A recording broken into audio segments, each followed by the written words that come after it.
Is homework a nightly battlefield? Are you wondering if medication is the only answer to your very active child who can't focus? Or perhaps you're even feeling pressured to medicate your student. If you're looking for real solutions without medication for your child who's very active, perhaps even diagnosed with attention deficit, you've come to the right place. I'm Barb with the Tutor Fix channel, where Band-Aids aren't allowed, and we get real, permanent solutions by getting to the root of the problem. Let's get going. So the first skill is to be able to attend. If a child cannot focus, a child cannot learn. If the child is all over the map, looking everywhere, or walking and moving everywhere, then they're not going to be able to learn. So attention has to be addressed first. So a task that should take 10 seconds, walking from the car to the tutoring center, should take 10 seconds, might take 10 minutes with a student who is attention deficit, right? You might get all sidetracked, might wander off, might get distracted by our fountain, by our light posts, whatever. It might take a long time. And that's the same way when they're doing their schoolwork, right? It shouldn't take, but maybe 30 minutes to get their schoolwork done. Instead, it takes them 3 hours. According to the experts, there are 3 types of attention deficit diagnoses. Type 1 is the hyperactive type. Type 2 is the spacey type, non-hyperactive. And type 3 is a combination. The hyperactive type is the type we're all too familiar with, the child who's bouncing off the walls, putting his feet on the table, turning somersaults under the table, drumming, just whatever, just totally distracted, right? Sometimes we don't even recognize type 2 as attention deficit because the child isn't really causing trouble. They're not distracting other students, they're not being hyperactive, but they're spacey. They're daydreaming. They get lost in their own world. They are imagining things in their minds. So they still might not be succeeding. They still might not be getting things done, but they probably aren't causing as much trouble in the classroom or in the home. So they might not be as quickly identified as the student who is attention deficit hyperactive type. The third type, the combo type, I really don't know that I see very often in my tutoring practice. So I really can't speak to that much directly myself. So obviously you're watching this because you're concerned about a student who has attention issues. Perhaps they've been diagnosed, or perhaps you're just suspicious that that's a problem for your student. Now, before we get going too far into this, I just want to say that this is all based on my experience. I am not a doctor, I am not a reading specialist. I'm a parent with some knowledge and some experience, and I'm a tutor with lots of experience working with kids with attention issues. But please don't take my word for it. These are things that I find helpful for the students I'm working with, but I don't know your situation, so you'll need to work with your professionals in your life to find solutions for your student. But maybe these will give you some ideas, and maybe you can take some of these ideas to your school district, to your doctor, and see if any of these ideas might be helpful. Many of the so-called solutions are simply Band-Aids. You know what I'm talking about. Eliminate distractions, like that's possible. Break it up into bite-sized pieces. Do tiny little bits. Give frequent rewards. I listened to a talk recently about how to help your attention deficit student do their homework without medicating. And the solution was to do one math problem and then give a little piece of candy or a little reward. Those kinds of solutions are not solutions, they're Band-Aids. And although they might help in the short term, they're not getting to the root of the problem. And they're taking up so much of the parent's time. And we need to find solutions that the child can take into their future, take into their adulthood, and that they can use to succeed. Even medication can really be a Band-Aid because it's not addressing the root of the problem. It's not at all uncommon for a parent to come in and say that the school or the doctor is encouraging them to put the student on medication and they really don't want to do it. And after a few months of doing the brain training, teaching the brain to work properly, we are able to often avoid medication. Again, I'm not saying don't go on medication, but if you have the chance, try these exercises out first. And my whole channel is about how to identify and then address those underlying skills that the student is weak in that's causing these particular learning issues, in this case, attention deficit issues. I even had one student, it was about a 6-year-old, I think, 6 or 7 at the most, and he was being medicated. And his mother was not happy about it, and she came to me in the spring, and I said, well, what's the doctor's opinion? Would he be able to decrease his medications over the summer or possibly go off? She said, oh, yeah, the doctor said it's fine. In the summer, we can go off medications. So I said, okay, well, if you want to try, I'm willing to try. We can reduce, you can go off the medications, reduce the medications, work with the doctor, whatever is fine, but I'll start doing the exercises with him and we'll see if we can maybe make some progress and he won't need as much medication in the fall. So the student came, actually not even as consistently as I would have liked, and he was off his medication all summer and we saw great progress in his underlying skills and thus his attention. And then he headed back to school and I didn't see him anymore. So about 2 months into the school year, I texted the mom. I'm like, hey, how's it going? How's your son doing? Did you have to get him back on medication? Were you able to reduce the amount? What's going on? She said, you know what? He is doing great. He has not needed any medication. His teacher said he's focusing very well and he's keeping up at grade level. So that was a really exciting experience because we don't always have the opportunity to try the student who's been on medication.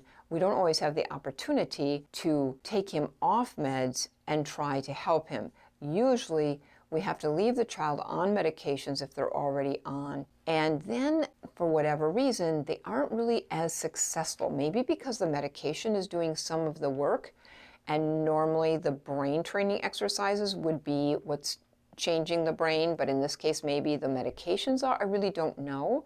But my experience is absolutely, hands down, if the child's on medication, we never are able to totally overcome the underlying problems. That being said, we can make some great progress. For example, I had a student who came to me, he was about 9 years old, and his foundational skills, his digit span and his working memory were down about that of the level of a 5-year-old. And he was on medication and he was able to sit down and behave himself and try hard because he was medicated. And I worked with him for about 3 months and he was able to get his underlying skills up to about an 8-year-old. But I never could get him beyond that 8-year-old level, even though he was 9. And that has consistently been my experience, that if the child is on medication, I can never quite get those foundational skills up to where they belong. So anyway, with little Ryan, I was just so happy that we had the opportunity to take him off the medication, to do the exercises, and then to really train his brain to be able to function and to get those underlying skills up to grade level before school started, and he was able to then to proceed through life without medication. And that's always the dream, right? But it's not always the reality. But even still, if we can get the child up to even a year behind as far as foundational skills, and if they're able to focus because of medication, we're still ahead, right? And again, nightly homework isn't a battlefield. That's one of the goals here. So what is the magic bullet? The magic bullet is building sequential memory skills. Now, I know I've used this analogy before. I know I used it in the video on our visual perceptual problems interfering with your child's learning or something like that. I can link it up here. This is the best way I can find to explain why sequential skills are so important for a child with attention deficit issues. If a child has normal sequencing skills, they will organize their mind in nice, neat rows like this. And when they need to find something, they can go in and they can look and say, oh, I need a green block. There it is. I need a math fact. Oh, there it is. And they can find it, right? So if we're organizing our brains properly, then these skills are much easier to learn and to remember. But for the child who is not storing information in their brain sequentially, they're storing information in a jumble. When you ask them to find a black block, for example, they might be digging through and say, oh, I always liked blue, and then, I'm supposed to be looking for a block. What color was that? Oh, black. Okay. Oh, yellow. Yellow and black are like bumblebees. I'm kind of afraid of bumblebees. Hey, Mom, did we ever get rid of all those bumblebees? And Mom's like, could you study? And it's like, oh, that's right. I'm supposed to be getting that math fact, whatever it is. Okay. Red. Red reminds me of Christmas. I like Christmas. Mom, how long is it till Christmas? And so it's like their brain is not storing things easily or correctly, not sequentially, and so they can't find the information they want. And as they go through looking for information, they get all sidetracked, right? I mean, it's a pretty easy concept to understand. So we just teach the kids to organize their brains, and then they can find the information they want, and they don't get as sidetracked. I mean, it's pretty basic. Now, if the child is hyperactive, if their kinesthetic modality is their main modality or sense for learning, then when they get sidetracked, they will start moving, right? They will be the ones that they think of the bumblebee and they go out and check to see if the bumblebees are still there. Or they get up and go check the calendar to see if it's almost Christmas. So that's the kinesthetic end of it coming out. The child who is non-hyperactive type, the child who is spacey, they'll start looking through their pile in their brain, and when they find something, they'll start daydreaming about it. And that child is more the visual learner. The child whose modality tends to be more visual, they will just start imagining things because they can envision anything in their mind. And so that's the difference, in a sense, between the attention deficit hyperactive type and the non-hyperactive type. But either way, it's still part of the same picture. It's still that their sequencing skills are weak. They're still not organizing information in their brain in a way that makes it easy to find. A large number of the kids who come to me do have attention issues, and that really is the thing that I need to address first as a tutor. If a student can't attend, if they can't focus, they can't learn. And so that needs to be my priority as a tutor. I used to tutor in the library before COVID. There was a tutor that, I tried to connect and network with the other tutors, get to know them so that when I was done with the brain training, I could pass them on to a reading specialist or a math tutor or whatever. And so I got to know this one tutor a little bit, and she was very, very quick to tell me about all her credentials and what an amazing tutor she was, and all the highfalutin degrees and jobs she had, and she was some sort of expert in the school district, and I was supposedly going to be quite impressed, I'm sure, by all this. But she would sit outside my window. We'd have these study rooms, and I was in the study room with the big glass window, shutting out noises until I could teach my student to focus. She would be out in the main area of the library, and she'd be sitting at a table with her students. And they would be up and walking around, and they'd be bouncing balls, and I'm like, how can you teach this child reading if he can't focus? So all the degrees in the world didn't seem to help this, I'm sure, a wonderful person with a great heart wanting to help kids. But if she couldn't teach them to focus, how could she teach them to read? And so, I actually kind of felt bad about it. but she wasn't the kind of person that really wanted to listen to someone who didn't have as many degrees.